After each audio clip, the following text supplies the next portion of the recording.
Okay, so for the Windows people, you want to install this camera calibration software.exe.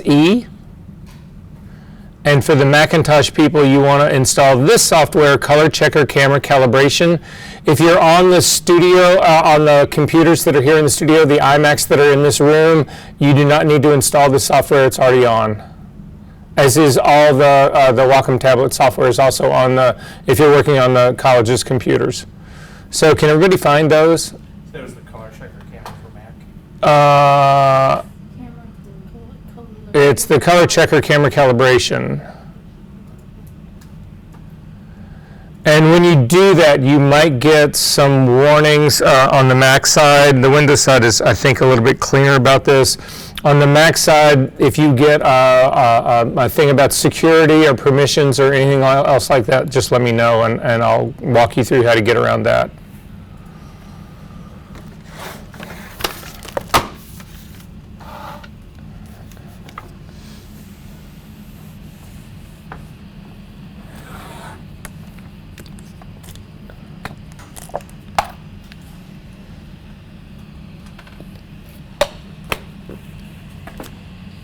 So actually, this is all just spyware that you're putting on your computer. I now have a keyboard tracker for everything that you do.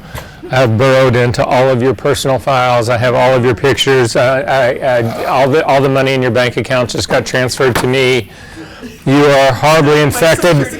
Your Social Security number. You are horribly infected with some virus that you will never be able to get rid of, no matter what you do. It's like, yeah. But other than that, fit for the class. yeah, right. I've decided to retire early, and this is how I'm funding my retirement. This is how I'm funding my trip to Europe. Yeah, I was going to say, right? Yeah. Your dreams of Europe are dashed. You can make it maybe to Peoria. Bro, I make minimum wage. Yeah. All right, so is this working for both sides, for the Windows people and for the Mac people? Did any weird dialogue warning boxes come up or any of that kind of stuff? Okay, you might get it when we actually launch the software, which we'll do a little bit later. Okay, with that being said, I want to pick up where we left off really quickly last week. It's going to be about the color lecture part of it. Today's a pretty ambitious day, just like all the days are in this class, whatever, but we actually will start working on the very first of our files in probably the second half of our class today. So we'll actually be going in, processing, we'll be working on files where actually hopefully I will be able to get through the majority of the preamble to all of this, and then the rest of the semester we'll actually be working on files. So that's the mission, that's the hope. So at any rate, that being said, we do still have to get through some of the color lecture part. Again, my feeling is in all of this is that if you can understand the logic and the process of all of this, how this all came about, then your ability to work with color and your ability to do certain things, whatever, hopefully will be improved, and that it will also prevent you from having to go to, Wiki or wherever you go to say, God, I don't remember anything about that. How do I work all that? Hopefully that will actually help you avoid having to do that part of it. So, really quickly, just to recap, the additive primaries, remember in an additive system we start with a blank screen, a black screen. There's no energy coming out until you turn your computer on. Once you start to turn your computer on, if we start to add any mix of red, green, and blue, we come up with, we have the ability using variations of those amounts of color to create any other color in the rainbow that we could come up with. Second thing that's important about additive primaries is that if you have equal amounts of RGB, equal amounts of RGB, if those numbers are all the same, whatever, you have a neutral gray.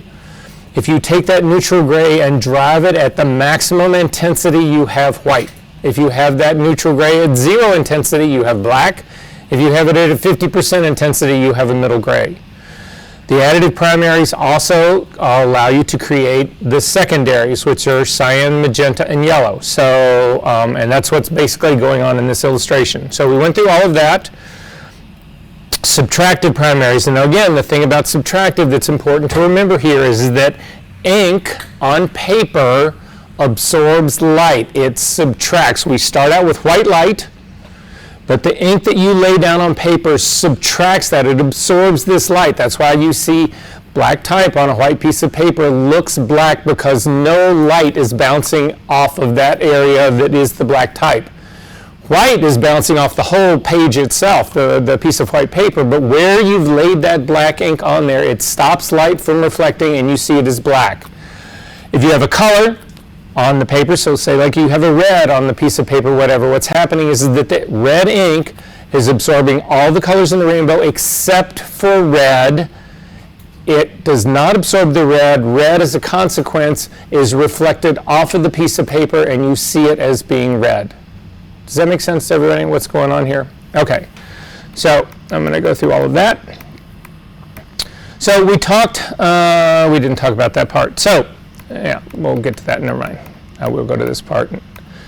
So, the color wheel. Standard color wheel model.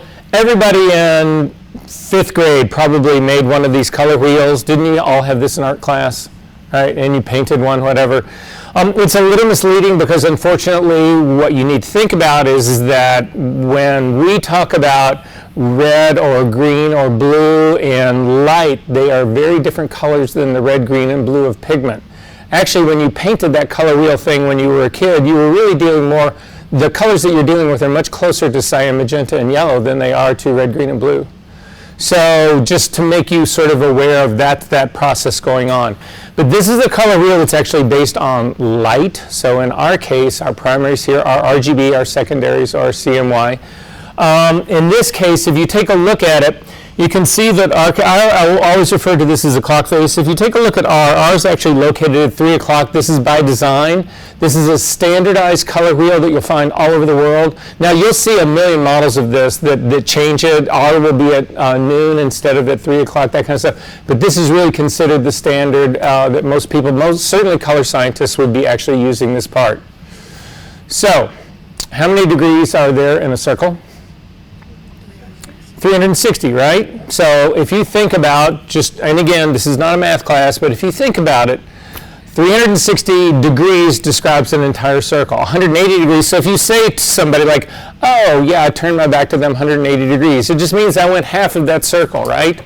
So again, not deep math on here, but by definition, in a color wheel like this, a standard color wheel, hue is described by degrees. Now we're going to talk about what hue is in just a second, but so red is always at 3 o'clock, and that starts at 0 degrees. It's also 360 degrees. If you come all the way back, you land at the same spot. 0 and 360 occupy the same spot, and they are both by definition red. So the color wheel, when they designed it, they took the 3 primaries and they tried to put them as far apart from one another as they possibly could. So what you end up with is your primaries are, if you take 360 and you divide it by 3, you end up with 120. So they are 120 degrees apart from one another. So if we look at this, I can't do this on my screen because when I run this as a slideshow, I don't have a mouse anymore. So again, you won't see you won't see me playing around on the screen. You'll actually hear this on the video and you'll see this on the video, but you won't see what I'm doing up here on the screen here. So if we start at red right here, if you go 120 degrees in this direction, you get to green. If you go another 120 degrees in this direction, you get blue. Or if you start at red here and you go 120 degrees in this direction, you get blue, another 120 to green, and then back to red again. Does that make sense to everyone, what's going on?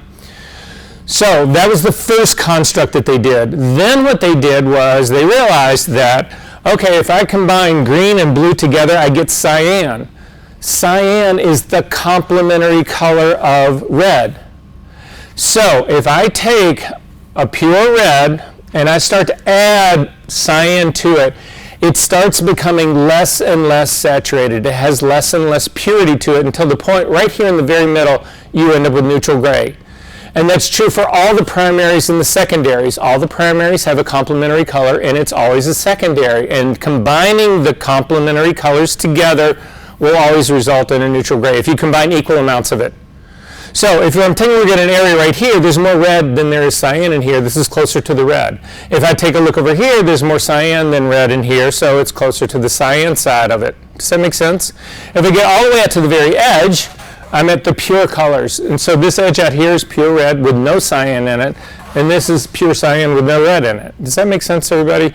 And the same holds true. The opposite of green is magenta, the opposite of blue is yellow.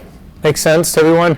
These things are really important for you to know, to actually, because when you think about it, a lot of times you'll put a curve on, say, and you say, I want to drop the saturation, but what are you really doing? What you're really doing is you're adding the complementary color to it, which you could do on your own. Make sense? Okay. So the CMYK are the primaries that are in between the RGB guys. We've already talked about that. Mixing equal amounts equals gray. Saturation is greatest at the edges. We'll talk about what hue and saturation are in just a second. The very center of this is a desaturated gray. However, oops, sorry. Well, I'm going to give you an answer to that question I'm going to ask right now. What's missing from this? Brightness. I have no white in here and I have no black in here, right? So that becomes a challenge for us. We are used to dealing with exactly this representation here. This is a two-dimensional model. It does not give us enough information to describe the true color world. We need 3 dimensions to be able to do that. So I need everybody to open up Photoshop for me really quickly. I'm going to jump out of this part right here. And we are going to go into Photoshop. So I'm going to go there with you. Hang on. So if you go ahead and start up Photoshop.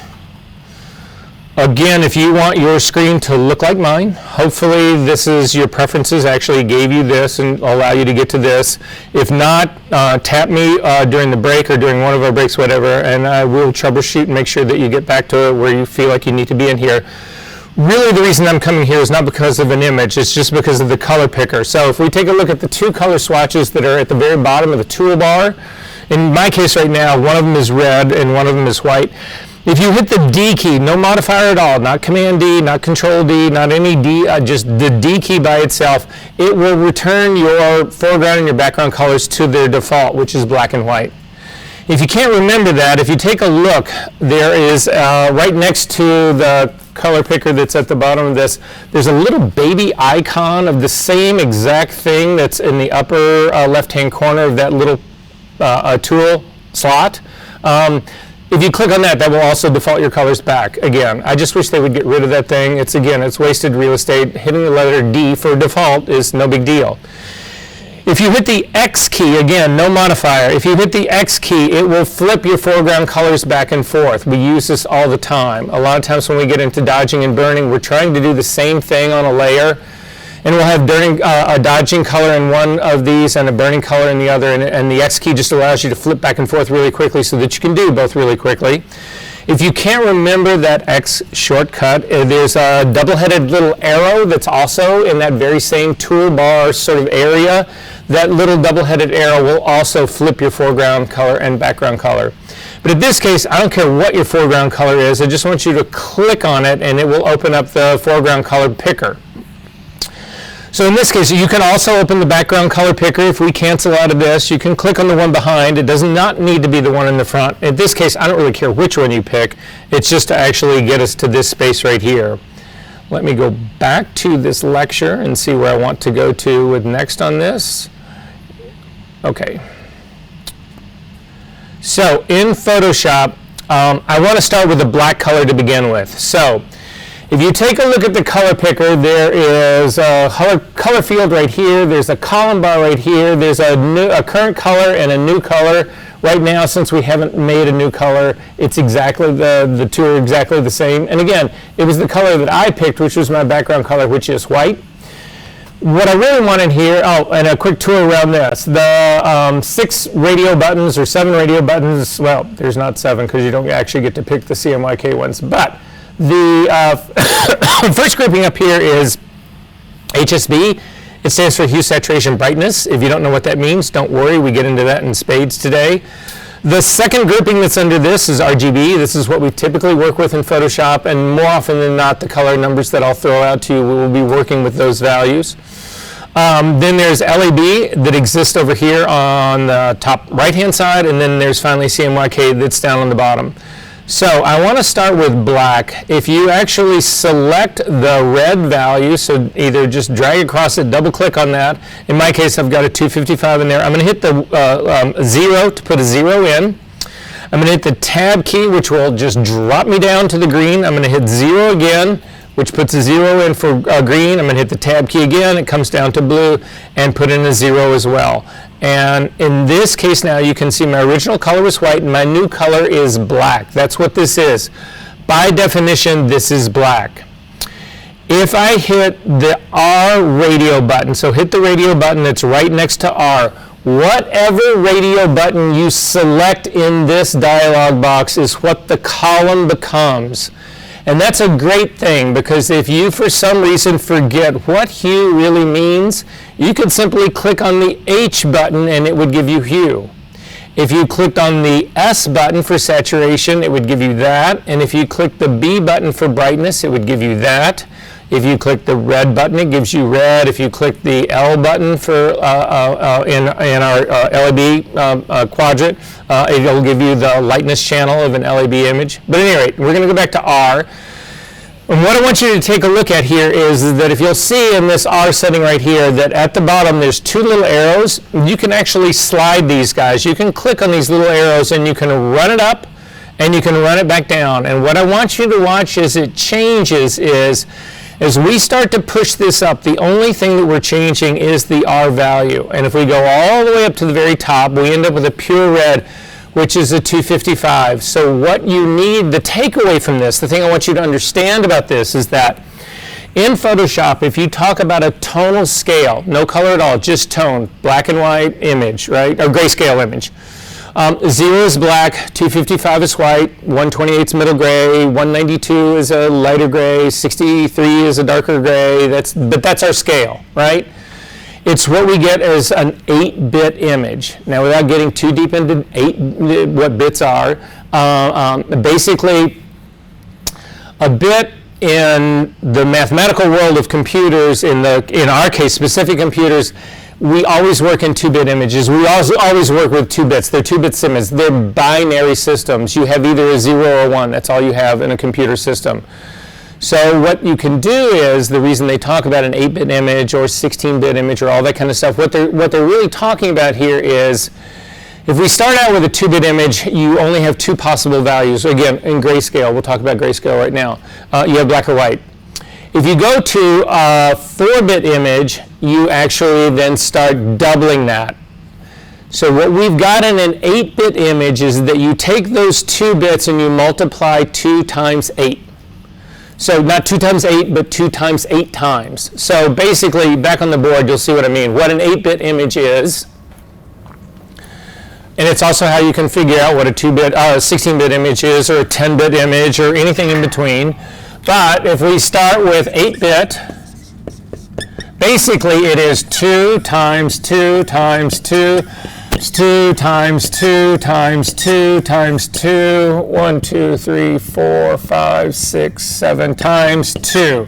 If you actually do that math, you'll end up with 256, meaning an 8-bit grayscale image has 256 possible grays. Does that make sense, everyone? But I'm looking here and I'm saying, well, that's 255. That's not 256. Is that true? 0 is a value. That's 256. Oh. Right? You have 256 positive numbers, but 0 is black. That's also a valid number. So 0 plus the 255 gives you 256. If you wanted a 16-bit image, you would do 16 twos. A 32-bit image, you would do 32 twos. A 4-bit image, you would do 4 of them. A 1-bit image, you do 1 of them. Does that sort of make sense? It's the easiest way to sort of figure that out? Okay. So if we then take our red all the way back down to 0, click on the green, you'll see that you have the exact same thing. Slide all the way down, you have 256 greens. And finally, in the blues, you have 256 blues. And again, you can watch it happen in real time, what those ultimately are. What you find in this is that if you then take the 256 reds and multiply it times the 256 greens and multiply that times the 256 blues, you end up with 16.7 million possible colors. And it is these combinations that create any color in the rainbow that you could possibly imagine. Does that make sense to everyone? If you click on the H radio button, you will actually see, in my case, I've actually got H is set. You can do the same thing here. You still should have black. Hopefully your H is set to 0. I'm actually going to change my saturation to 100. Saturation is actually done as a percentage. Don't know what happened right there. And I'm also going to do brightness at 100. And you can see that my new color is actually going to be a pure red, and you can actually see the changes that we made affected the R value as well. However, we can now change this hue. So if I take the hue, remember I said to you that we're talking about 360 degrees. This is a degree measurement for this. If you type in 180 for hue, you end up with cyan. Why? Cyan is the complement of red. It's the exact opposite. It's 180 degrees around the color wheel, right? If I pick 120, I end up with green by definition. If we go back and take a look at our color wheel, it's exactly what's actually going on in our color wheel. So let me go back to that. Again, it's exactly what we're following right here. Does that make sense, everybody, what's going on? Okay. So, back to tristimulus. So what is tristimulus? So all of the colors of the spectrum, everything can be described in the terms of 3 value or 3 stimuli. In our case, what we've been talking about here is RGB. Human eyes are tristimulus. All these color systems are based on your eyes and how your eyes work. You can actually plot these things in 3 dimension. That's the problem we're having with that color wheel, is that that's a 2-dimensional piece of paper or screen that we're actually looking at. We don't have a 3rd dimension, right? But color exists in 3 dimension. However, and this is a huge important thing here, this is work that was done mostly by a guy named Munsell in the 18th century, 18th, 19th century, I forget what his dates really are, but nonetheless, he was a person who really explored the idea that this does not have to be primaries. And if you don't understand, again, what he's saying is it does not have to be RGB. It does not have to be CMY. So he came up with a different system of what to plot, and that's the system we actually use. It's also the system that all of the work done in Photoshop is actually based on. So anyway, this will make sense hopefully in just a second. So this is a theoretical illustration. Again, this is a 2-dimensional thing, but it's supposed to be illustrating a 3-dimensional space. So can you guys imagine this is a real cube, right? So it's got width and height, and it's got depth to it as well. Does that make sense, everybody, what's going on here? All right, so I'm going to do my illustration here in this room. You can actually not pay attention to that. You can pay attention to me over here. And I'll kill some of these lights in just a second. It's a little bright in here.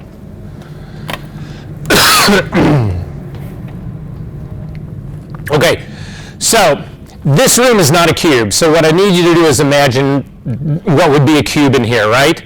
So our ceiling height is fixed. So imagine a space in here. I'm standing in a space here that I've got the ceiling height. I come from this wall out the same distance as my ceiling height, and then also from this wall out to here, same as my ceiling height. So I'm standing inside of a cube, right? Ignore all of this other space. Does that make sense to everybody what's going on? Okay, by definition, in this bottom corner right down here is black, 0, 0, 0. If we take a look at this thing right here, if we go from the floor in the corner right here, so again, imagine this is the cube where all of these walls meet, right? Down here at the very bottom, that's black. If I go straight up to the top up here, I hit 255 green. I hit the pure green. I don't have any red, I don't have any blue. I've just got a pure green up here. I'm not coming out into the room this way. I'm not coming out into the room this way. I'm right along this very line. I've just gone from the bottom of the floor all the way to the top. It's the green axis. Does that make sense to everybody what's going on? Okay, then I'm going to come right back down here to my 0, 0, 0. If I come straight out into the room, again, I'm not going up at all, I'm not coming out at all, I'm staying right along this edge at the very bottom, and I hit this corner, I hit pure blue. And then if I go back again, I'm not coming out here at all, I'm not going up here at all. And then finally, if I start here again, and I come out in this direction, I stay again on the floor. I'm not coming up into the ceiling at all, I'm not coming out into the room at all, just this line right here, this is my red axis. So, what is this corner up over here, the very top corner? What color do I have? So if we take a look at my situation right here, if I'm seeing this corner up here, I've come all the way up to the very top, which is my green. I have 255 green. I've come all the way out in the room like this, which is my blue. I've got 255 blue. And I've come all the way out this way. I've got 255 red. So I have 255 green, 255 blue, 255 red. What color do I have? White. The opposite of black. Does that make sense? What do I have right in the exact middle of this space? Neutral gray. Middle gray. Make sense? If we take a look at this illustration right here, so this is let me kill some of these lights.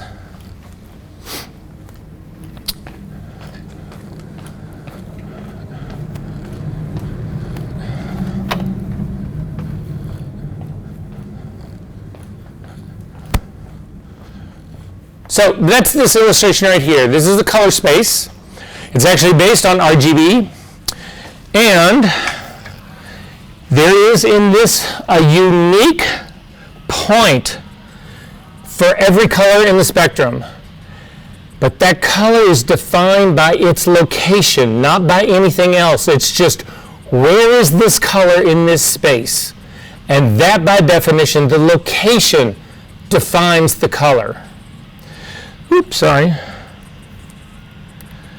So color is defined by the location. It does not have to be primaries. This is a huge one right here. HSB, hue, saturation, and brightness, are not primaries. Primaries are red, green, and blue. Primaries are CMY. HSB, hue, saturation, and brightness, that is not a set of primaries. So in this scenario right here, what we've got is a single color that's right here. So imagine this is the color by definition. You can actually open up your color picker right now in Photoshop. Go ahead and do that. Click on the color picker. And I want you to, again, start with the red value. Select the red value. Type in 51. Hit the tab key. Go to 153. Hit the tab key and go to 204. You should have a color that looks somewhat like this blue.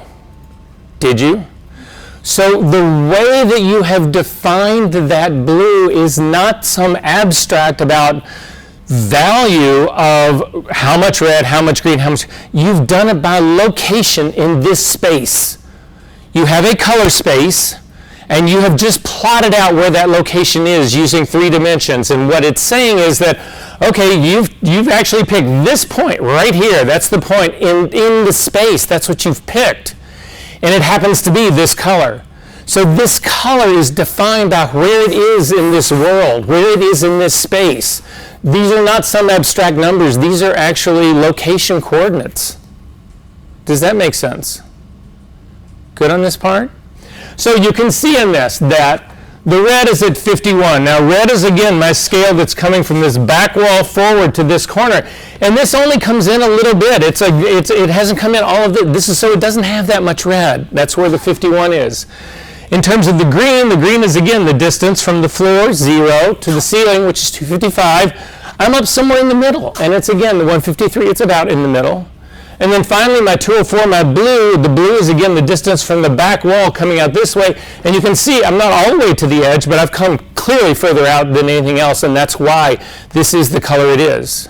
Does that make sense, everyone? And so to be clear, there's like 16 million something. 16.7 million in 8-bit. You can use 16-bit to describe the same thing. You just have finer degrees of color that you're able to describe. Right? You don't get any more color in a 16-bit. You don't get, no, you don't get, I mean, you have more colors So what I always say the difference in, as you start to move, let's not do 16-bit, let's do, 8-bit. Let's do 16-bit to 32. What you end up with is much more nuanced colors. You have finer shades of it. We can do here, I'll show you really quickly. I really didn't mean to get into bit depth in this, but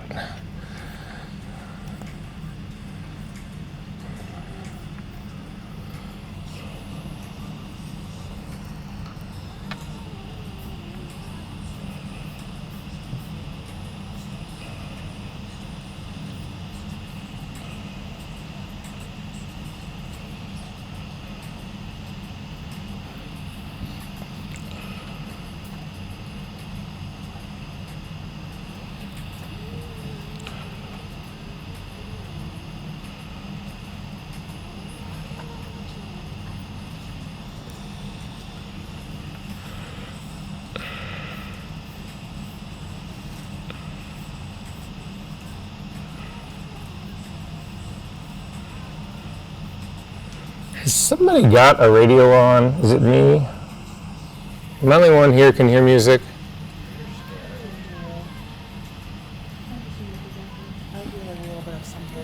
It's something, right?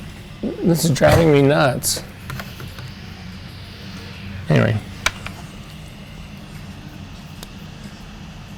Why is it never the one you pick?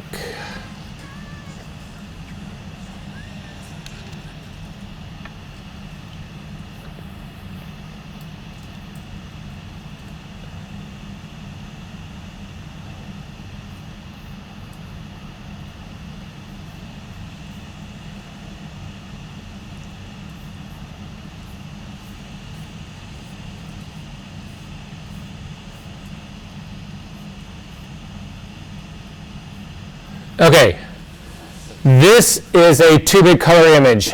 And so basically what you have here is 64 possible colors. So work with me here on this one. So in this scenario right here, I have actually got, it's sort of hard to see this in here, but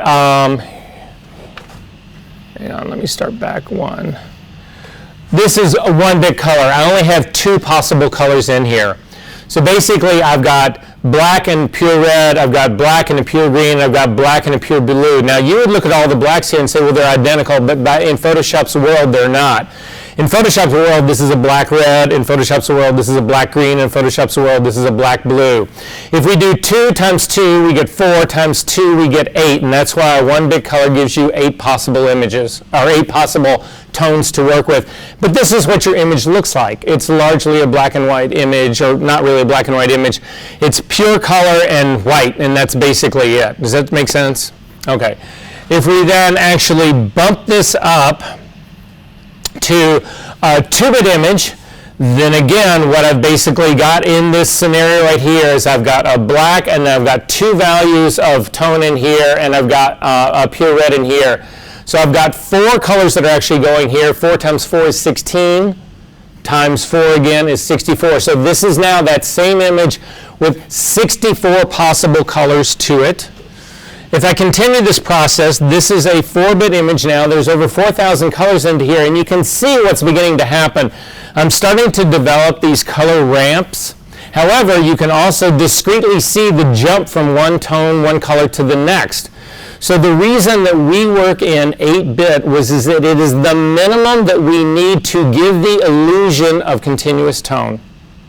If you were to do an image like this, you would actually, it's harder to see it on this, but you can see there's clearly no smooth transition in the skin tone of her arm right here. The same thing that's happening on her chest. It looks like one of those really bad, over-compressed JPEG images.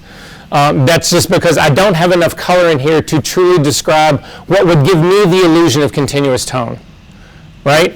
So if I go to my next one, this is now 18-bit. I have 16 million colors, and you can see my ramps are pure, they're smooth. I don't see any division between them.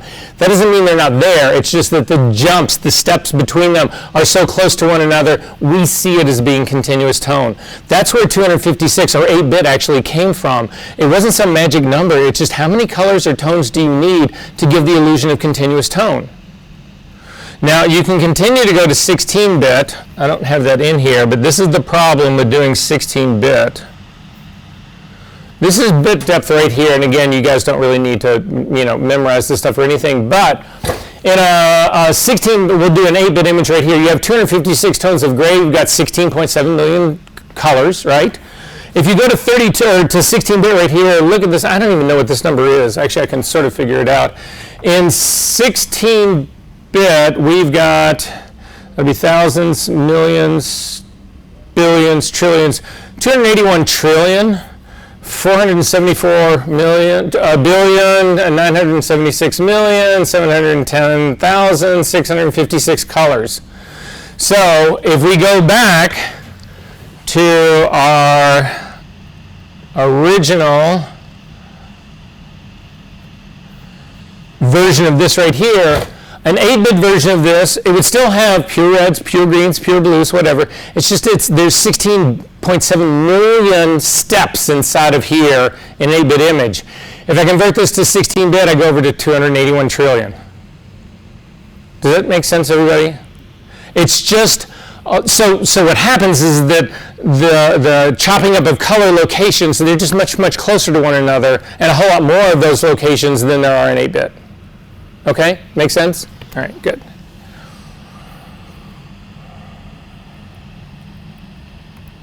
Okay, I need everybody, now the Windows people, you will not have this. I apologize for that, but that you blame Microsoft, don't blame me.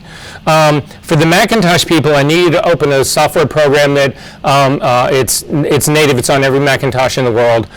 So if you go to your application folder, so again, all the Mac people right now, go to your application folder. Don't worry, Windows people, I'm not going to spend a whole lot of time here. But when you see what I'm showing, you might want to make friends with a Mac person and get together tonight, possibly do a hit of ecstasy and have a really good time. Anyway, so in the applications folder for Macintosh, go down to the utilities folder. You'll see what I mean in a minute. Go to the utilities folder, and inside of the utilities folder, there is a color sync utility. You need to double click on that, launch it, it's a program. When it opens up, there are tabs along the top. You can ignore the first tab, the Profile First Aid. You want to select the second tab that just says Profiles. I just double-clicked the area that was up near the word profile just to get my screen as big as I can get it. On your left-hand side, you will have a series of possible profiles. Yours is probably going to look very different than mine. It just has to do with the profiles that are actually located on your system. At the very top, you should have a system folder. If you open up that system folder, inside of it, you will see profiles that are actually either supplied by Apple or supplied by Adobe at a system level. And you should be able to find Adobe RGB in there. Can everybody find that?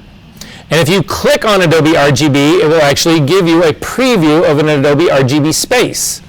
However, now if you come over and click on the little hand, you can actually move this thing around. So this is a better illustration of what a true color space looks like, and this is actually the Adobe RGB color space.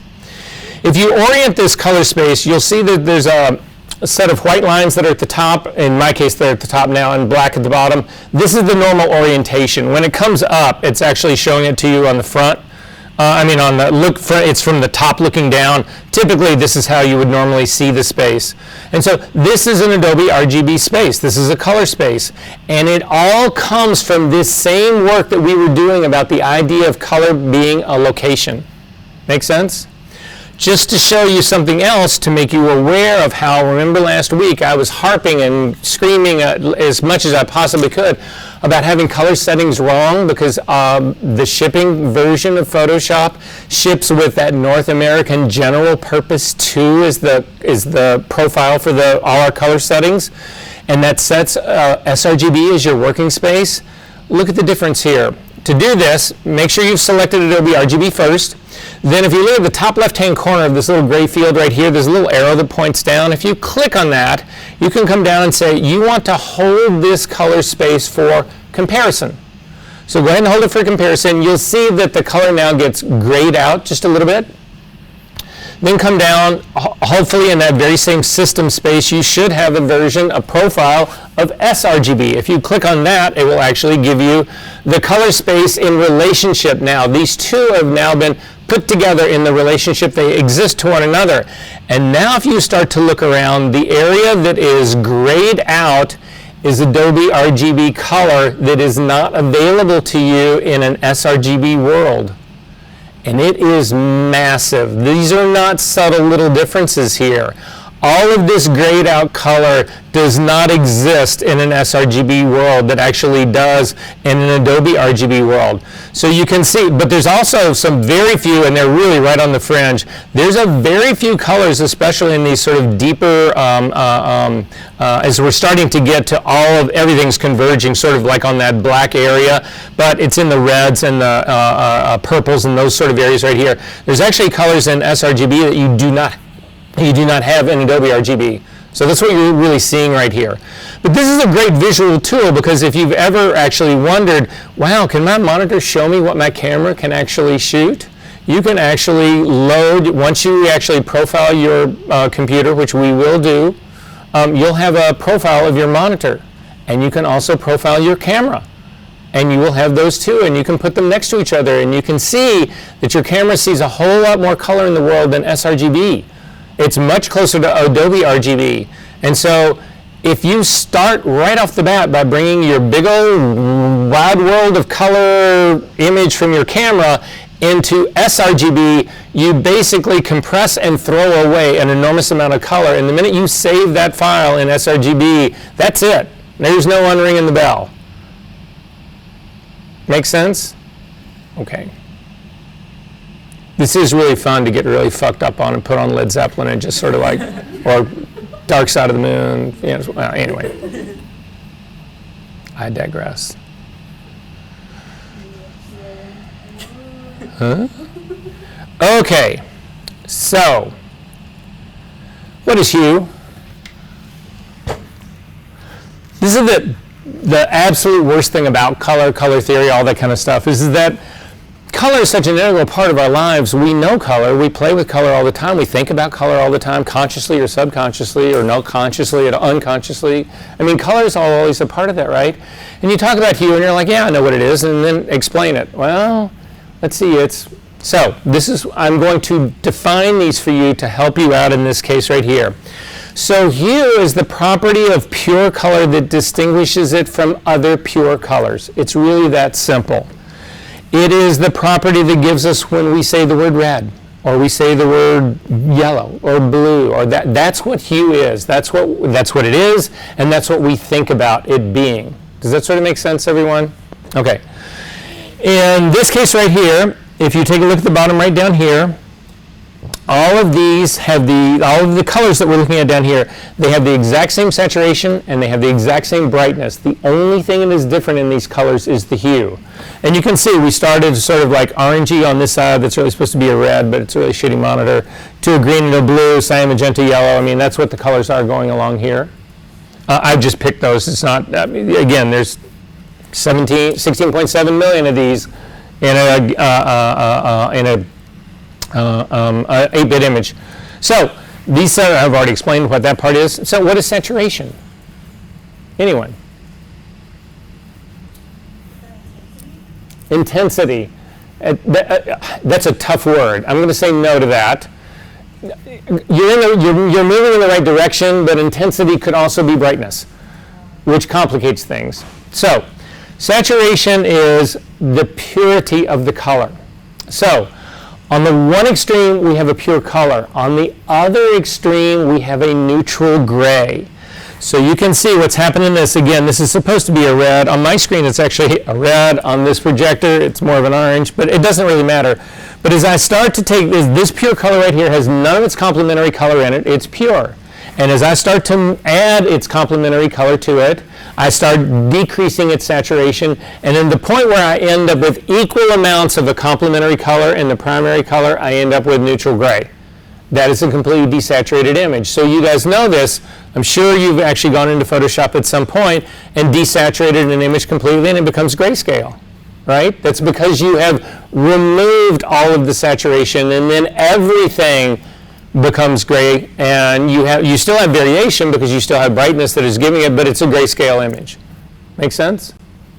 Okay, so in this case, it's controlled by, again, adding or subtracting your complementary color. Saturation is defined on a scale of 0 to 100. It's just a percentage. So if you have 0 saturation, you've got a neutral gray. If you have 100% saturation, you have the pure color. Are we good on that part? So in this case, all of these patches right here have the exact same hue. They have the exact same brightness. The only thing that's changing in here is saturation. And then finally, the last one, brightness. And this is the hardest one for people to go to get their heads around to sort of explain about this part here. But brightness is the property by which color appears to contain more or less light. That's the best way to think about it. It's also defined on a scale of 0 to 100. So 0 would be black, 100 would be, again, depending on what you're dealing with. If you have equal amounts of RGB, 100% would actually be a neutral gray, it would be white. So every possible color appears black if its brightness is set to 0. It does not matter what it is. And you guys saw that when we were using that little column slider and we set it to red and we pulled it all the way down, we appeared to have a black. It's a red black. Again, for Photoshop, they have to make those distinctions because Photoshop's a mathematical model. So they can't just say, well, all blacks are the same. They're not. Make sense? Okay. So in this case, the 7 patches down here that we're actually looking at, they're all the exact same hue. They're all the exact same saturation. The only thing that's changing here is the brightness. And you can see I've started from what appears to be this pure, really bright, vibrant color all the way down to black. Make sense? Okay, so now if we go back to our color wheel right here, so hue is defined by its location on the wheel. So if we take a look at this again, 0 degrees defines red, 180 degrees defines cyan, 120 defines green, 240 defines blue. It's the location around the edge of this that determines hue. Saturation, and this one is critical to the conversation we're having right now, because the biggest problem that we have when we try to map a screen image to a print image is saturation. It's not that they can't do the colors, it's that your screen, because of the way they're engineered, can provide a much more saturated, intense, but saturated color than a print. The problem that you have with a print is you're in a subtractive system, so you're throwing light away. That's how the whole system works. By definition, if you're throwing light away, it's really difficult to get really saturated color. Unlike a monitor where you're adding light, and the more you add, the more saturated you can get, and you can get intensely saturated color given the quality of your monitor. Make sense? Yes? So if you're going to print, should you bump up the saturation? We'll get to that, and we'll cover that completely. What you typically would want to do is you can let Photoshop do the work for you, and that's where rendering intents come in. So whenever you do printing, you go in and you set your rendering intent, right? So you pick either relative colorimetric or perceptual. All of that has to do with remapping this saturation. So when we get to that part, we'll explain it in much greater depth. Because you should be able to, my argument is that you should be able to have the knowledge to look at your image, use the tools that are in Photoshop, and figure out what it is you really need to do to actually get your screen to translate to print. Okay? But anyway, saturation here, this is important again. We are now talking about color's location. It is no longer just color anymore. So when we talk about this area right here in the middle, saturation, right, is at 0. There is no color in this area right here. As we start to push to the outside, this very outer edge right here is the most saturated color you can get. And that's true for all the colors. This is the most saturated yellow, sits right at this edge right here. The least saturated yellow is right here in the middle. Does that make sense, everybody? So again, thinking about this as a color space is critical to you, because then you understand what the problem is. If you go back to your little color sync utility,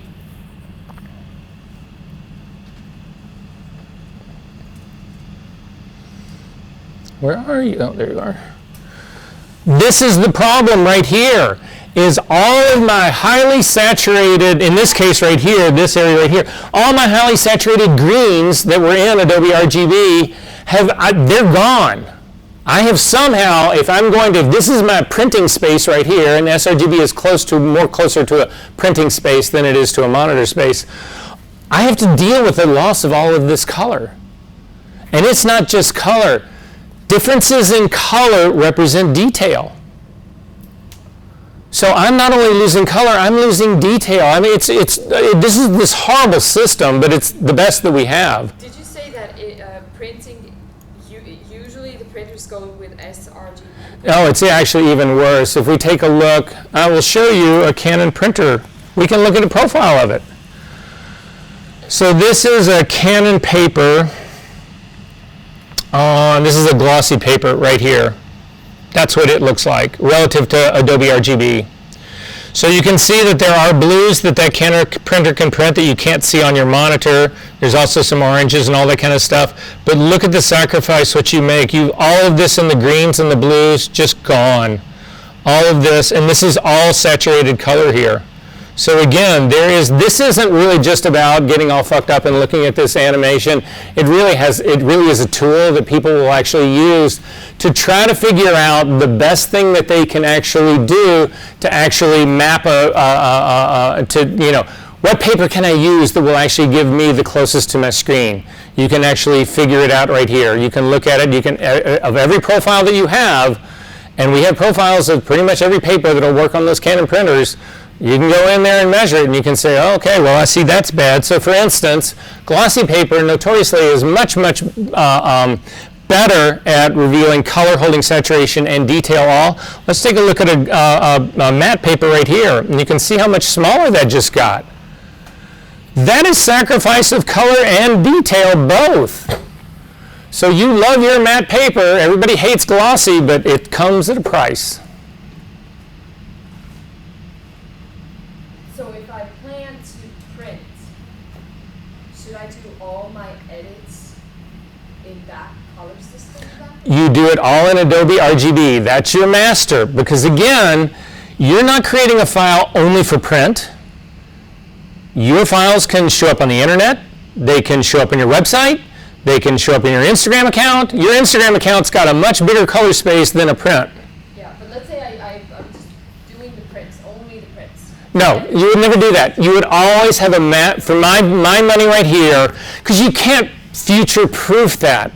So you create a master file that has the maximum that you can possibly get and see, and then everything that you move out to gets changed from your master file. Don't worry, we get to color managed workflow in this class today. So you're going to see the value of this and how we actually maintain this. But you would never want your master file. So again, a lot of screens now can actually show you the full Adobe RGB color space. If you start out in a small space that's like this printing space right here, the Canon, glossy paper or matte paper, whatever, you've got all this color potential on your monitor that you're not using. And the resulting image will look incredibly flat and dull. Questions about this? Okay.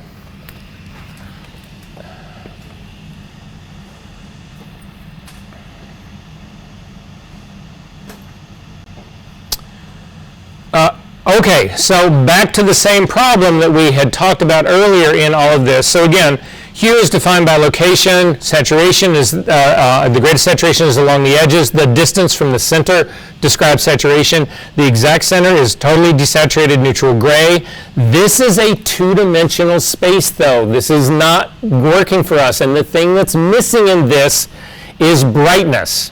So to get around that, what they do is they take the color wheel and they flop it horizontally. So imagine it's like a record LP on a normal. I've actually seen, every time I've started saying this now, I keep seeing all these turntables that'll actually allow you to, they sit upright like this and they'll allow you to play your records like vertically.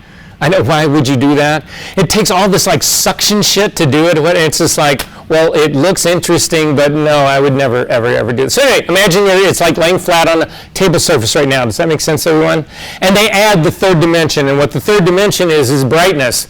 So again, this is our color wheel that's now been flat. Hue is the space wherever it is on the location around this. Saturation starts at the center and moves to the outside. So the center is completely desaturated. The very edges are the most saturated. But now we've added the third dimension, brightness. As you start to move from the center up, it gets lighter all the way to white will be at the very top. And as you move down, it will get darker all the way to black when you get down to the bottom. Does that make sense, everybody? What's going on here? So how come this isn't just a big cylinder? Why is this like two cone shapes? Yes? Well, no, I have to have white and black, and that's by definition they've been put here. But why isn't this whole thing just goes straight up to here like this? And so the same circle that I've got here, I've just got up here, but it's all white. Brightness, you lose saturation. Exactly right. As you start getting brighter and brighter and brighter, or darker and darker and darker, you start to lose saturation. And so therefore it's pulling, again, saturation of these edges here. It starts to pull it in because you start to lose saturation. Because it's just going to turn to white or black. Eventually it will. But even in these areas right down in here, you've got a really dark purple. It doesn't appear to you to be highly saturated because it's so dark, right? So anyway, this plays into our, once we get into, we do shoot chroma key in this class. We'll actually be at the studio and shooting chroma key. And one of the issues about doing green screen, one of the issues about doing that is that in order to actually have a really effective knockout, you want the most saturated green that you can get. And so this matters. You'll actually refer back to this when we get to that part, but that's a little ahead of myself. So anyway, this is now a three-dimensional space. So again, to create color on this, the color wheel is laid high. I've already explained all of this, blah, blah, blah, blah, blah, and now we've got that. So this, remember I said to you, the guy Munsell? This is the model that he actually created, I don't know, 200 years ago. There's a cutaway in the middle, so it's just, there's a cutaway. There's all color here in the front. But the cutaway exists so that you can see what's in the very side right here. So it's the same as we've been looking in that world that we've been looking at on our in our color sync utility, where we've got that world going around. So again, you have your most saturated colors are out here at the very edge. As you start to move towards the center, you lose saturation to the point in the very center right here. You end up with a neutral gray. So and then hue is by location around the edge. So these are the greens into the yellows into the reds. Coming down to here would be the magenta, the opposite of blue. Right? This would be the blues in here. The magentas are in this area right here because opposite the greens. So that's hue and saturation both, and then brightness is, again, this is black down here, this is white at the top. And as we start to run up this scale, we have our entire black and white scale that exists right here. So it's a model that contains everything, but these are not based on RGB primaries. This is based on HSB, hue, saturation, and brightness. And it's a much better model for us to actually work with. So it is what Photoshop actually uses underneath the covers. So when we work in RGB, Photoshop says, that's fine, you're working in RGB, I'm going to work in LAB. LAB is a version of HSB. Does that sort of make sense, everyone, what's going on here? So, and does this make sense, what's going on here? But the takeaway from this, the reason I actually include this slide here is that look at how irregular the outside of it is. You would think this should be this perfectly smooth globe, right? But it isn't, because there are certain colors that saturate far more than other colors. So if a color can saturate greater than another color, it pushes further out than a color that can't be saturated. So for instance, if we take a look right here at this sort of like orangey color right in here, this sort of like peachy color right here, it can only get so saturated. If you take a look at the blues over here, they can get far more saturated and you can still see them. The greens actually get far more saturated as well than the yellows. That's why there's a difference in here. And that's exactly what we're seeing when you look at that in the color sync utility. That's not this smooth globe space.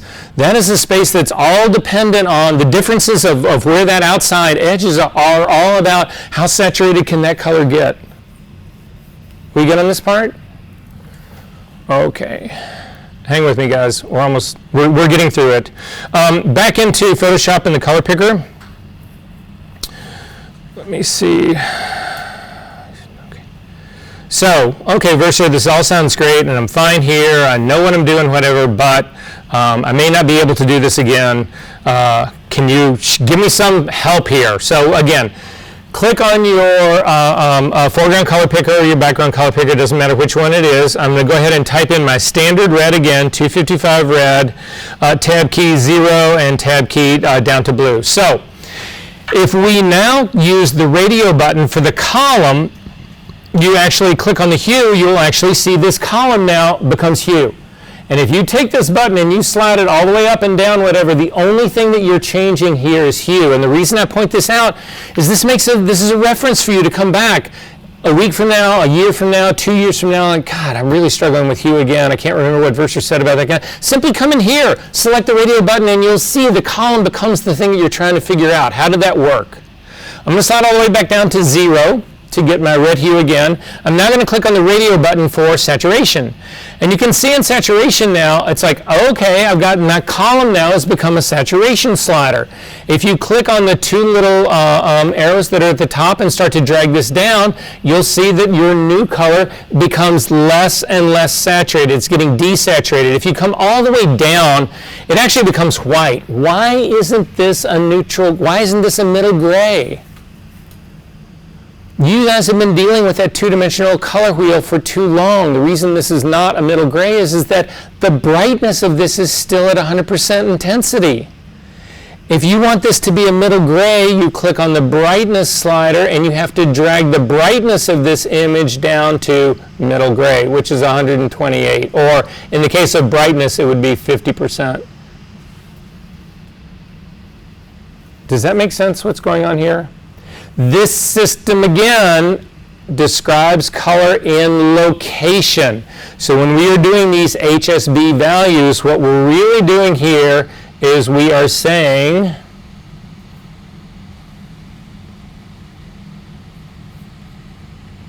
where is it in this world? Where is it located? Hue will give me the angle around this, saturation, the distance from the center, and then brightness, how far up or how far down it actually goes. But again, it's pointing to that spot. And the reason this matters is that the problem in dealing with color has always been, my red and your red are never going to be the same thing. So I can't look at you and say, oh, that needs to be more red, or that needs to be more green, or that needs to be more blue. I mean, I can say that to you, but that's an abstract. That's not a way to translate color. That's not a way for me really to communicate color to you at all. So we get rid of those labels and we simply talk about color in its location in a color world or a color space. That is what all of Photoshop is about. Make sense? Are there questions about this? Okay. We're almost done, guys.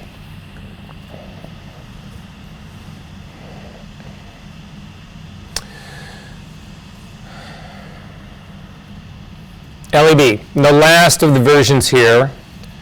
Sorry, that started out. Oh well, this is not going to scroll through, so I'm actually going to point this out to you guys. So what happens in LAB is that they end up taking this very same system that we talked about. So it's the color wheel that's dropped down flat on its side. None of that has actually changed. It's still got white at the very top and it's still got black down at the very bottom. But instead of using 3 axes to describe color, so again, if we go back to our conventional color wheel, we have a blue-yellow axis, a green-magenta axis, and a red cyan axis. What they do in LAB is they get rid of one of those and then they just do a cross. So we don't have any of those others. Basically, we've only got one axis that comes across here. This is the blue axis that goes from blue to yellow. And we've got a green axis that goes from here. Some people say it's green to red. Some people say it's green to magenta. It's neither magenta nor red. It's actually somewhere in between. It's also not really green, and this is also not really yellow, not by definition, and this is not really blue. So what they do is this. If we go back to our standard color wheel, so what they do is this. And again, this is not exact, so don't quote me on this one, but this is the blue-green axis that we have in an RGB convention. What happens in LAB is it's more like along this line, like here. It sort of comes along this way, like this. And then the other axis, again, the confusion about the green and whether it's magenta or red, comes like this. So it's just a perfect cross of those two, which will give you the ability to pinpoint any location on this wheel. You only need two axes to do that. And then they use the L axis for lightness, is actually the distance that goes up to the top or down to the bottom for brightness. Make sense? So that's what this really is. So we've only got two axes that describe color and then one axis that describes brightness. The two axes that describe color are A and B. The easiest way to remember is that B is always blue. So B is the blue-yellow, A is going to be the magenta-red, or the green-magenta or the green-red axis, depending on how you want to phrase that part. Does that make sense, everyone? What else about this? The other thing is the values to this. So what they do in an LAB version of this is that the center right here, which actually has no color at all, they set that as 0, and then you have a positive value going in one direction and a negative value going in the other direction. You have the positive, I never can remember this, is 127, and the negative is 128. It still adds up to 256 values, but that's what's basically going on. So I need everybody really quickly to open up the red car from last week. It's again in your folder from session number 1, from our, session 1, our week 1. The PSD file, the red car.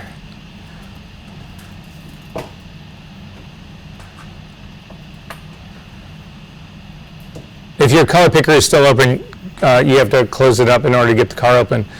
So my car is opened up. Now this is just the way I typically work right here. It opens up, it's small. If you double click on the hand, it will make it as large as it can be and still show you all of your palettes and still be able to see everything that's actually on here. I've also got my rulers showing, and that's something that we're going to do in this class. It should be a standard for you. You should never not have your rulers showing. So to get them to show, come up to your view menu and come down and put a check mark right next to the rulers. And it will actually give you rulers on the top and the left side. You don't need it anywhere else because you can actually understand what the top ruler is, or if you want to know where something is on the bottom, you can actually figure it out using the ruler on the very top. If you hold down your control key and you click on the ruler, you'll get a drop-down menu that will allow you to change this into all of these different increments. So you can do it in pixels, in inches, centimeters, millimeters, all the above. Most of you guys are familiar working with inches, so you can go ahead and select inches if you want. I typically, the majority of the work we do here, we'll do in pixels though. So it just allows you to change all of that. So anyway, the red car. If we take a look now at your workspace, hopefully you're using the workspace. Does anybody not have this retouching workspace? Does anybody not have it or decided not to use it? Okay, if you take a look over on the channels palette on the lower right-hand side of it, you'll actually see that you've got a red channel, a green channel, and a blue channel that are over there. If you click on the red channel, it'll actually show you the car in grayscale. What this is showing you is this is a mask that's controlling the amount of red that's in this car. So if you think about a layer mask, how many people in here, you've all worked with layer masks, I know that, but how many people in here are really comfortable with how they work? I'm going to take that as no one. Okay, so the easy thing, the mantra to remember in working with masks is white reveals, black conceals. If you've got anything on a layer mask that's black, it hides whatever it's masking. So if you put it onto an image, it will hide that part of the image wherever the mask is black. Wherever the mask is white, will show all the image. Where it's a middle gray, it'll show half of the image. It'll only show it, so it's transparency. It shows 50% of the image. Does that sort of make sense? Well, Photoshop uses this for everything, and they use it to actually control the amount of color. So what you see here is a mask, and you can tell the area that's the car is letting in a lot of red. It's much lighter than the ground that's underneath it or the buildings that are in the back, because they don't have as much red. And you see that in the image. If we take a look at the green, the car is really dark in this area right here because there's no green in this car. That's why it's so pure red. Make sense? So anyway, that's what's going on here. And the same thing for the blue channel as well. We're going to change this image. We're going to change the color mode that it's in. So to do that, come up to the image menu, down to mode, and down to LAB color. Do not call this lab. This is no more lab than RGB is or good. And if you say lab, anybody who knows this shit will look at you and say, I don't want to hire this person because they don't know what they're talking about. This is LAB. It's just like CMY. I can't even imagine what a CMYK, how that would be pronounced. Comic? Comic? Yeah, comic. It's not comic, it's not URB, and it's not lab. It's LAB. So at any rate, we're going to convert this to LAB, and you'll see what has now changed is, look at your channels. We've now got one channel that is the lightness of the image. That's the L channel part of it, is the luminosity of your image. If you click on it, you can actually see it looks like a black and white version of the car because it's controlling the brightness. If you click on the A channel, again, the A channel right here, this is your red magenta, your green magenta or your green red, whichever one you want to call it. And you can see this area of the car is very light. It's letting in all of that red. Right? The areas right here that are sort of like neutral in color right here are letting in 50% of the red because the same thing is going to happen in the blue channel, which again is going to give us a gray. We're going to have equal amounts of all the colors, basically. Make sense? So, and then you can click on the blue. This is actually, again, this is now the blue-yellow axis that we're actually looking at right here. So that's what's going on in here. So if you click on the LAB composite channel at the very top, we're going to add a curve to this guy. So come over and click on, again, I don't use the adjustment panels here. I go to the icon that's at the very bottom of my layers palette that is a circle that's half black and half white. If you click on it, you'll get a flyout menu. These are all the possible adjustment layers that you can actually use. And what we're going to do on this is we're just going to put a regular curve on this. Properties then actually populates the thing right above it with your curve, which will allow us to control this. But now if you click on your drop down for channels, you don't have RGB anymore. What you have is lightness A and B. So all I am doing is I am picking the A channel and I'm going to invert it. And what that will do is it will take everything that is red and make it green, and everything that's green and make it red. It just flips it. But I don't pervert the brightness. That's all isolated in the L channel. And I don't pervert the blue and yellow colors in here at all. Those are all untouched. So grab the point that's at the very bottom, drag it all the way up to the top. You see everybody gets really red. And then click on the top slider at the very top white point right here and drag it all the way down. I've now simply inverted that one axis, and that is why my car is now green. I told you I'd get back to this and explain to you how this all happened. Now, when you look at this, you say, well, there's other obvious problems. There's this weird red shit that's going on in the back. You would still isolate the car out and mask it on this curve, but you can't get any faster than that. And the beauty of this, here is the beauty, the big part of this. The biggest reason we do this is that brightness is now independent of color. So if you try to do this in an RGB world, when you change red, you change the amount of red, but you also change the brightness. Right? So here, to see what I'm talking about, go to your history palette now, which is, again, right there in the middle, and go back up to the very beginning where you just opened it. So I'm going to click on the open state in my history panel. It takes it back. I'm back to RGB right now. You'll notice that if you look at the name up at the very top, it'll tell you the color space that you're in. We're in an RGB color space. This is an 8-bit image. That's what that 8 is right there. And then for me, and this is something that you guys I think should change as well, if you look at the lower left-hand corner of your image, there is a readout of something. There's a little arrow right there. If you click on that little arrow, you can change the information that is revealed down here at the bottom. I always set mine to document profile, and the reason that I do it is that this is a warning to me. This, again, it troubleshoots it for me. If I open up an image in here that says sRGB, I know I'm in trouble. If I open up an image and it's in Adobe RGB, I know that things have gone well. Does that make sense? So it keeps you from having to go in and investigate your image and make sure that the thing that you think you're really working on is indeed what you're really working on. Make sense? Okay. Are there any questions about any of this part? What? Mine didn't turn green. I don't know what I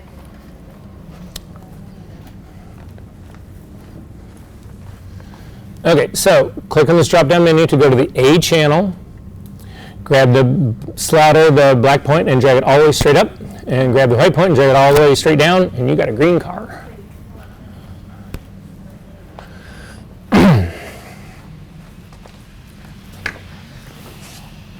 Anyway, when we get into serious color correction, this is where we work. And the reason we work in this space is, again, oh, that's what I was going to show you. That's what I show you. We've gone back to the very beginning. I want you to put another curve on here, just a regular curve. So again, the adjustment channel, put a curve on here, and then we're going to use our drop-down menu. Again, you can see it's RGB at the top. That's the composite. But if I pick the red channel right here, this is my red channel. If I take this point right in the middle and click and drag it down, you can see that it changes my red, but it also makes the car darker. Brightness and color are inextricably connected in an RGB world. And so when you change one, you change the other. Now, a lot of you guys know about blend modes. We could go in here and change the blending mode of this curve and say, well, I don't want it to be a normal one. I only want this to change the color of the car, and it would then do this. So you can somewhat restrict it, but these are imitative. So if you are really serious about color, which we will get into this in this class about really changing color, take this color shirt right here and make it white. Take a white shirt and make it black, or any color of the rainbow, whatever. You get into that kind of stuff, you want to be working in LAB because you do not want to actually have to fight the fact that brightness is changing when you change color. All you want to do is change the color. Can you please show one more time how do I get to the LA? Yeah, so again, I'm going to throw away my curve right here. To get to LAB, up to the image menu, down to mode, down to LAB. This is also where you change bit depth.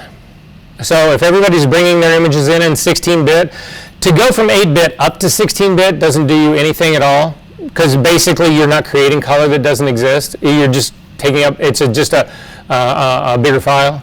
But to go from 16-bit down to 8-bit is huge. That is of value. See that little 8 that's sitting right there? That's telling you this is 8-bit. This is also the RGB telling you it's RGB. If you go to LAB, if you do a mode change to LAB, you'll see this changes up to the top to LAB. So all the information that I really need, oh, and it also is giving me an LAB color profile. I'm no longer in RGB, but LAB is all-encompassing. You can't have more color than it's got everything in it. You may not be able to see it on your monitor, but it's all there.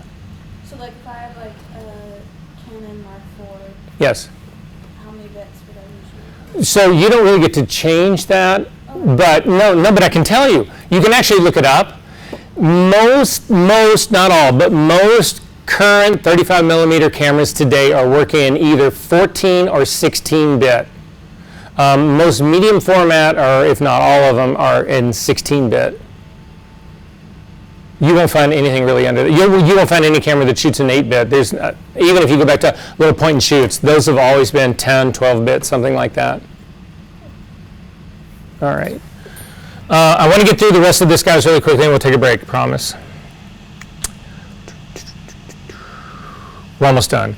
All right, so that's LAB in here, and that gets us through this part really quick. I want to show you one other thing really fast, and then we'll take a break, and then come back, finish this part up, and then start working on files. How does that sound? Sounds great.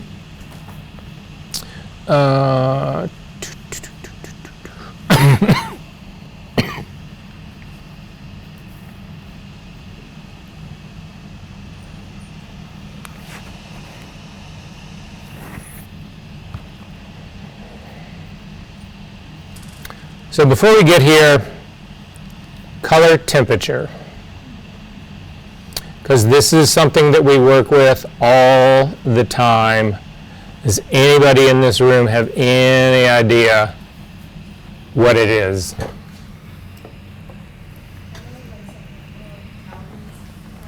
You know, oh, the Kelvin is part of it? Yeah, you're absolutely right. Kelvin is part of it. Anyone else? Venture a guess? Shoot. It's the wavelength of light. No, well, yes and no, but no. I'm going to say no on that one, yes. How warm or cool lately? That's ultimately the consequence of it, but at the end of the day, what it is color. So we need to think about this part. So I'm going to describe how they came up with this system. And so this is basically it. Again, this is not a science class any more than it's a math class, but you need to know a little bit, think a little bit about this science part to understand what they're really trying to do here or how they came up with this scale. So if we start out with a glass of water, just like this, like a little thing of water right here. This water is made up of molecules, and the molecules move. They have energy in them, and they're moving around, and they're banging into each other a lot, but that's basically all that's going on. If I take this thing and put it into a pan and put heat under it, I'm actually adding energy to it, and they start to move more, and they start to bang into each other more. And eventually, if I keep doing that long enough, it'll result in steam. It'll actually be so active that it's actually kicking water outside of the pot that actually happens in here. If I go in the other direction and I put it in the freezer, it'll actually start to get colder, and what happens is the molecules slow down. They're not anywhere near as active. So the ones in boiling water are incredibly active and banging around. The ones that are in ice actually have slowed down considerably. But there comes a time when you think about it that if you continue to make it colder and colder and colder and colder and colder, eventually they stop. They don't move at all. When that happens, it's because there is zero energy in the water. They call that absolute zero. You cannot get any colder than absolute zero because you've removed all the energy. Heat is energy, energy is heat. It has no heat left in it. There's nothing to make it cold. You can't remove anything. There's nothing to make it colder. That is considered absolute zero. And there was a very clever guy named Kelvin who said, okay, let's take that absolute zero and we will define that as black. And the reason they're defining it as black is it has no energy, so there's no light coming from it. You cannot get any darker. You cannot get any blacker. It is absent of all energy. That is absolute zero. Then you can take that, they call it a theoretical black body, some people call it a black cube, a lot of people just call it whatever. Anyway, different names for it.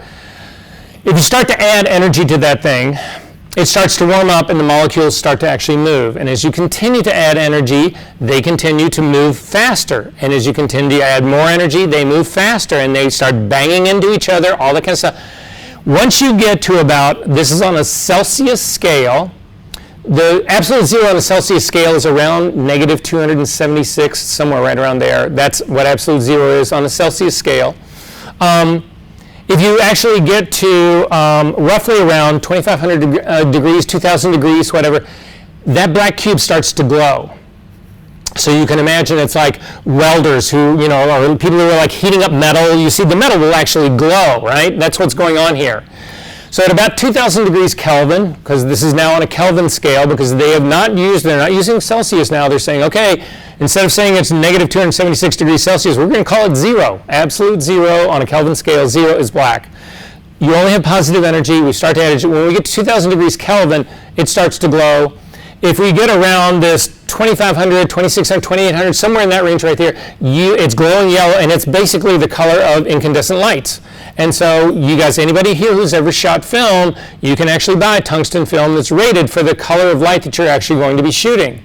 So for typical tungsten, it's 2,800 degrees Kelvin, it's, give or take, right? They make special photo lamps that are actually 3,200 degrees Kelvin. It's it's very close to a regular tungsten, but it's a little bit bluer. If you get up to 5,600 degrees Kelvin, you have daylight. And that's why that difference between these tungsten lights at 2,800 degrees Kelvin and that outside, which is at 5,600 degrees Kelvin, if you could get both of these lights into the same picture, if you were to color correct for the tungsten lights, you would be hyper blue outside. If you actually color correct for the outside, you would be hyper yellow on these lights because they have different color temperatures. Does that sort of make sense? So if you take a look at our scale, so again, in this area right in here, this lower area down here, and the sort of like high 20s right here, you start to get this orangey look. If you come all the way over here into this like 9,500 degrees Kelvin in this range right here, this is basically the color you get if you're on the top of Mount Everest on a cloudless day at noon. You've got a really intense blue sky, and that's becoming basically a lot of your light source. It pumps in a ton of blue. However, there's a definite blue cast to this. Guess what Apple uses to ship all of their computers, what color temperature they actually set them to? 9,500 degrees Kelvin. Your screen starts out so fucking blue you can't stand it, and everybody's is done that way. Why? Makes your images appear sharper. It also makes them appear more colorful. It's got nothing to do with real color. You're going to find out in here the color that you've been looking at your whole life has been one gigantic lie. So somewhere between this blue and this yellow, they cancel each other out, and it's right here in the middle. It's 6,500 degrees Kelvin. This becomes a critical number to us because when we go to profile our monitors and calibrate our monitors, we want to eliminate color cast. So we set it to profile at 6,500 degrees Kelvin because we have no color cast. The color temperature has been neutralized out. This is a neutral gray in the middle. Now again, brightness is different than color. So that neutral gray in the middle, at its maximum intensity, we would see as white. At its middle intensity, we would see as middle gray. And at zero intensity, we would see it as black. But all the underlying of it are neutral grays. Make sense? Okay, so I think we're at a good point to take a quick break here. Hang on one second. Yes, we are. So I'm going to call this 2:30. Hard 10 minutes, guys. Be back at 2:40. We've got a lot to get through today.